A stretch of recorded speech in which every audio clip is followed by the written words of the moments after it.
రైతు భరోసా కింద ప్రతి ఏటా ఎకరానికి 15,000 రూపాయలు ఇస్తామంటూ ఊదరగొట్టి గద్దెనెక్కిన కాంగ్రెస్ ఇప్పుడు మాత్రం నాంచుడు ధోరణి అవలంబిస్తోంది. అధికారంలోకి వచ్చి 7 నెలలైనా ఇంకా సమీక్షలు విధి విధానాల పేరుతోనే కాలం వెల్లదీస్తోంది. సీఎం రేవంత్ గానీ మంత్రులకు గానీ రైతు భరోసా ఇచ్చే తీరిక లేదా అన్న ప్రశ్నలు ఇప్పుడు ఉత్పన్నమవుతున్నాయి. రైతు భరోసా ఏమైందంటూ గులాబీ నేతలు ఏకిపారేస్తుంటే కాంగ్రెస్ సర్కార్కు నోటమాట రాకపోవడమే అందుకు నిదర్శనం.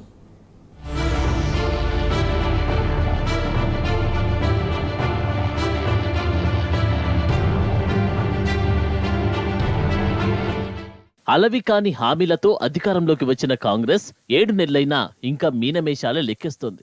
హామీలన్నింటినీ హస్తం సర్కార్ ఒక్కటొక్కటిగా తుంగలో తొక్కేస్తోంది. ముఖ్యంగా అన్నదాతలకు అండగా నిలిచి రైతు భరోసాకు ఇప్పుడు దిక్కు లేకుండా పోయింది. కౌలు రైతుల ఊసే లేదు. రైతు కూలీలను పట్టించుకునే నాదుడే లేడు. బోనస్ వట్టి మాటగానే మిగిలిపోయింది. అన్ని వెరసి హస్తం పాలనలో యవుసం ఆగమవుతుంది. కేసీఆర్ హయాంలో అప్పటి సర్కార్ రైతన్నను కడుపులో పెట్టుకుని కాపాడుకుంటే ఇప్పటి కాంగ్రెస్ ప్రభుత్వం మాత్రం అన్నదాతపై వివక్ష చూపిస్తోంది. రైతు భరోసాపై జరుగుతున్న నాంచుడు ధోరణి ఇందుకు నిదర్శనంగా చెప్పవచ్చు.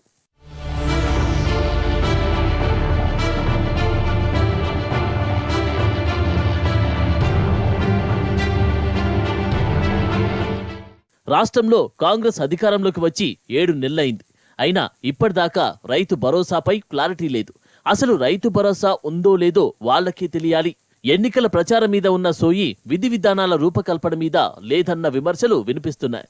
7 నెలల నుంచి ముఖ్యమంత్రి మంత్రులకు తీరిక లేదా అన్న ప్రశ్నలు ఇప్పుడు ఉత్పన్నమవుతున్నాయి. ఏ పథకం గురించి అడిగినా ముఖ్యమంత్రి మంత్రులు ఓ స్త్రీ రేపురా తరహా కథను వినిపిస్తున్నారు అని ప్రతిపక్షాలు దుమ్మెత్తిపోస్తున్నాయి.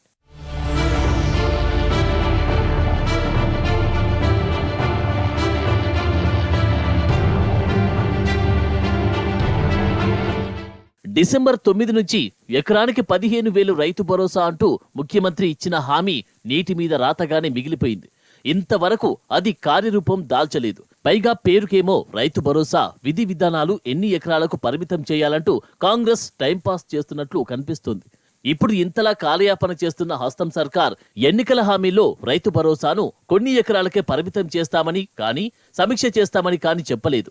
అందుకే కేవలం కాలయాపన కోసమే శాసనసభ సమావేశాల పేరుతో ప్రభుత్వం ఊదరగొడుతుందన్న విమర్శలు బలంగా వినిపిస్తున్నాయి. ప్రభుత్వానికి నిజంగా చిత్తశుద్ధి ఉంటే వెంటనే క్యాబినెట్ భేటీ ఏర్పాటు చేసి రైతు భరోసాపై తీర్మానం చేయాలన్న డిమాండ్ ప్రతిపక్షాల నుంచి వినిపిస్తోంది. రైతు బీమా ఉంచుతారా ఎత్తేస్తారా తేల్చి చెప్పాలని నేతలు డిమాండ్ చేస్తున్నారు. రైతు కూలీలకు 12,000, కౌలు రైతులకు 15,000 ఇవ్వడంపై స్పష్టతనివ్వాలంటున్నారు.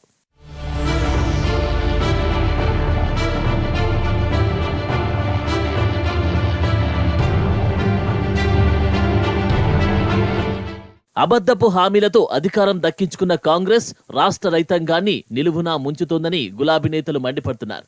ఎన్నికల హామీలను వెంటనే అమలు చేయాలని తేల్చి చెబుతున్నారు.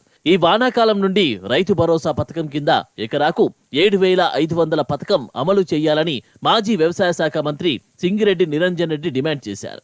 రైతుకు భరోసా ఉన్నట్లా లేనట్లా అని కాంగ్రెస్ సర్కారును ఆయన నిలదీశారు.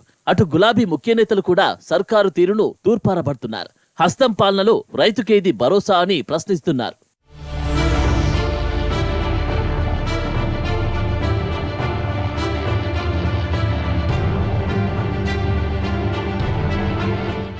కేసీఆర్ హయాంలో తెలంగాణ రైతు ఓ వెలుగు వెలిగాడు.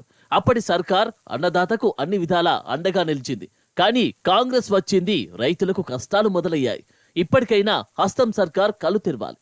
తెలంగాణ రైతుకు అండగా నిలవాలని బీఆర్ఎస్ నేతలు డిమాండ్ చేస్తున్నారు. లేని పక్షంలో అన్నదాతల తరపున ఎంతటి పోరాటానికైనా సిద్ధమని తేల్చి చెప్తున్నారు.